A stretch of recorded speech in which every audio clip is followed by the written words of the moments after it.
Oh, jeez. Hello! Hi. My name is Michaela. Not that that probably matters to you, but I just want to talk about books. Books I have read, specifically, because of this community I recently found called BOOKSTAGRAM. And I didn't know it was a thing. For some reason, I thought I lived in a bubble of seclusion and I was the only one who liked to read because no one in my life likes to read still. And I was like, maybe I'm kind of weird for that. No. I was like, dang, I want to share my thoughts on books. Whether people want to hear it or not, I still would like to talk about them because I have some feelings I need to get out and no one else wants to listen to me. So here I am. With these 4 random books that I just randomly picked off my bookshelf because they all have one thing in common.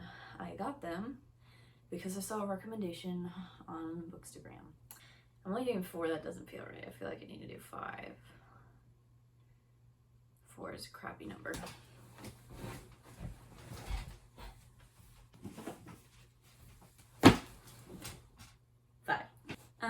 Anyways, so yeah, 5 books that I would like to discuss. Get up. But anyways, we're gonna get right into it. Book number 1. As a child who grew up reading Nancy Drew, hundreds of Nancy Drew, all the Nancy Drew, the original ones, the 80s version, the newer version, I read them all. I also love Sherlock Holmes. The show Sherlock is just...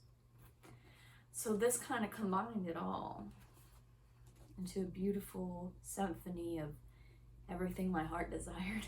And I kept seeing it everywhere, people recommending the crap out of this book, Stalking Jack the Ripper, and I was like, I really didn't know what I was getting into, but it was amazing. And it's, yeah, she, main character, boss lady, queen, she is a coroner in a time where young girls are not supposed to be coroners, but she basically follows the Jack the Ripper.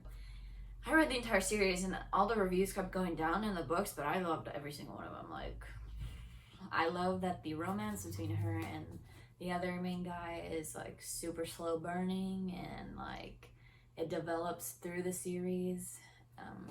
And it gets more and more passionate throughout the series, so it's not like they're jumping into it like super hard in this book. Like, she's coming into an extremely male-dominated field, all male, and she's like kicking their butts. It's true vibes. But yeah, I give this series, like, personally for me, because of like the nostalgia it gives me. Like, yes, there are things I could pick apart, plot hole wise and whatever, but am I going to? No, I'm not. It's a 5 out of 5 for me personally, due to my personal opinion. This is all my personal opinion. If you haven't figured that out yet, feel free to disagree with me, but I won't listen about this book because nostalgia, it hits home. It gives me everything my heart desired. So yeah, Stalking Jack the Ripper, love it. Next, The Inheritance Games. I saw this on my feed every single day for forever. And I still think I see it on my feed.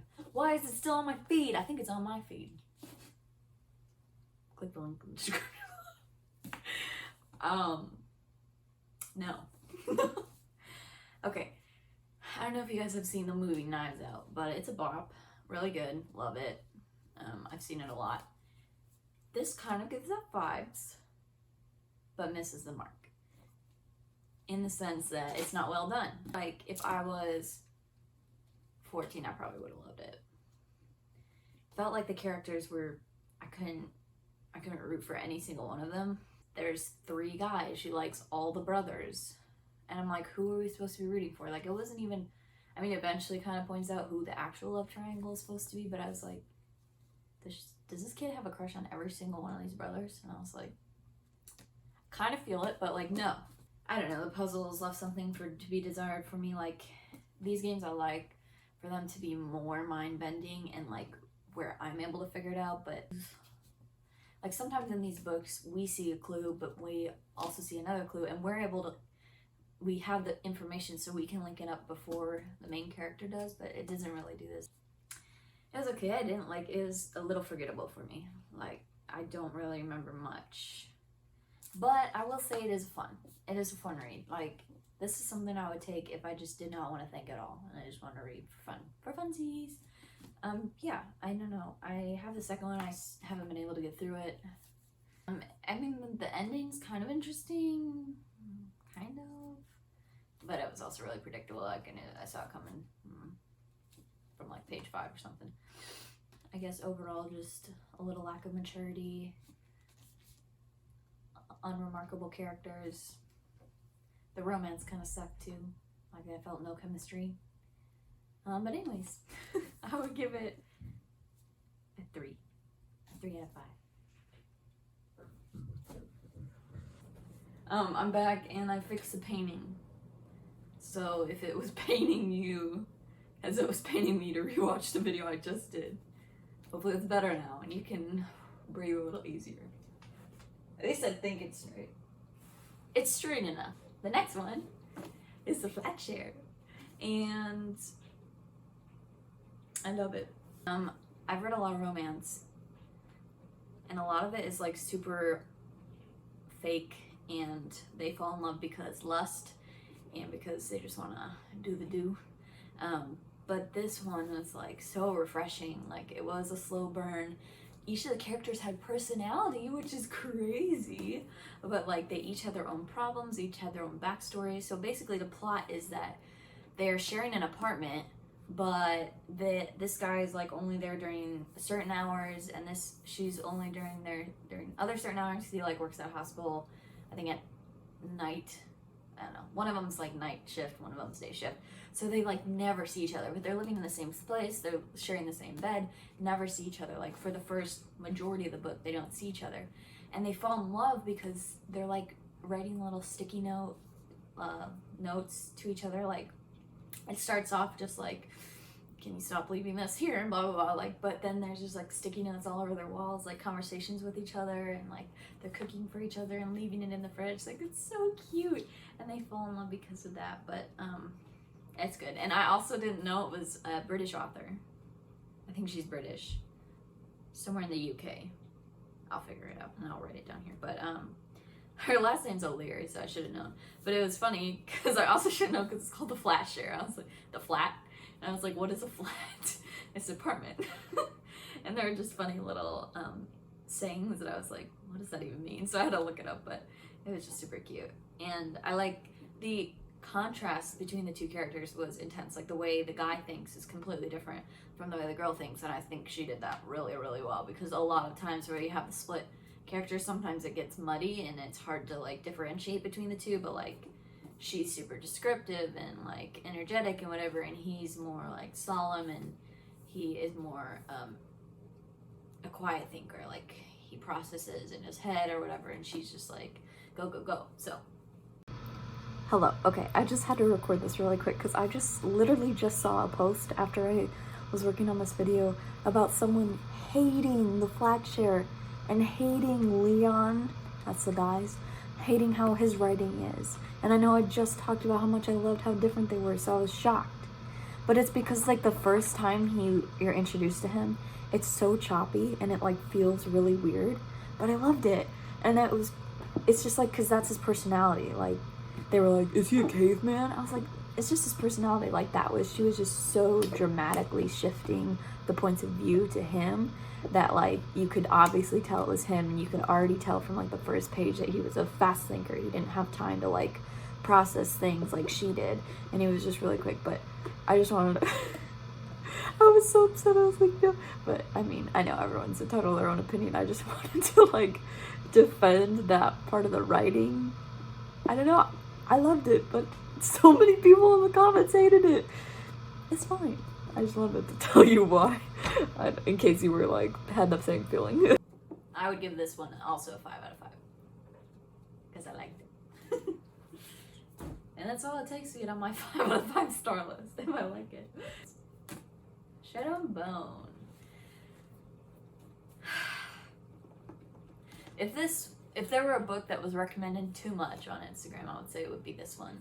However, the Netflix show, because it was on Netflix, I understand the hype, because it's fun to have like a show and a book kind of hand in hand.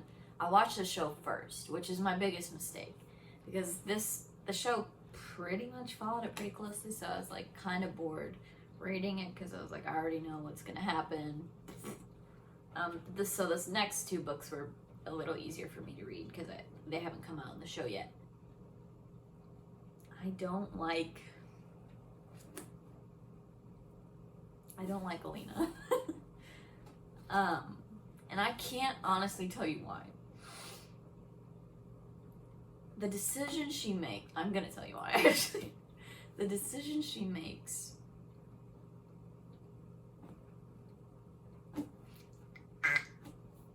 no, don't love the writing. I'm not sure why. Maybe it's just, it's a little meh. Like, I wasn't super impressed by the writing. That's just me. Little old me. What do I know? So another thing I don't like is Alina and Mal. I'm sorry. I was getting like, oh, brother and sissy vibes. They're like, no, we love each other. I'm like, oh, okay. So I didn't get it. I was like, okay. Didn't root for the love interest. Didn't like the main character. But the world is cool.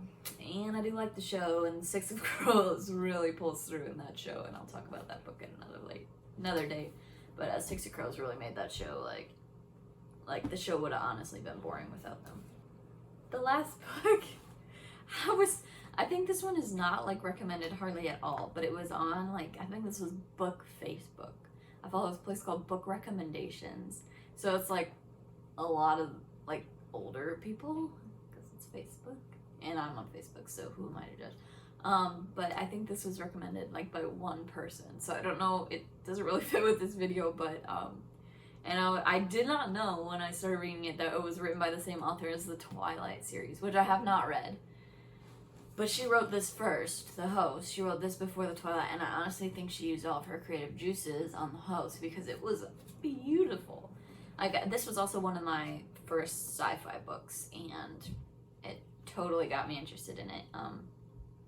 It's a lot. Like, the book is a lot. It deals with human emotion and the complicated messiness of it all, and there are alien parasites, and from that view, you're viewing the point of view is from the alien parasite, and they are taking over Earth, and they've taken over most humans, and you can tell if there's a parasite in a human because their eyes, when you shine a flashlight in it, like shines back, and like but they adopt most of their personalities and whatever. But we find out that if they take over an adult, sometimes if the adult is strong enough, they stick in the back of the mind, and they're like still there, and they're like, get out my body, you stupid piece of crap.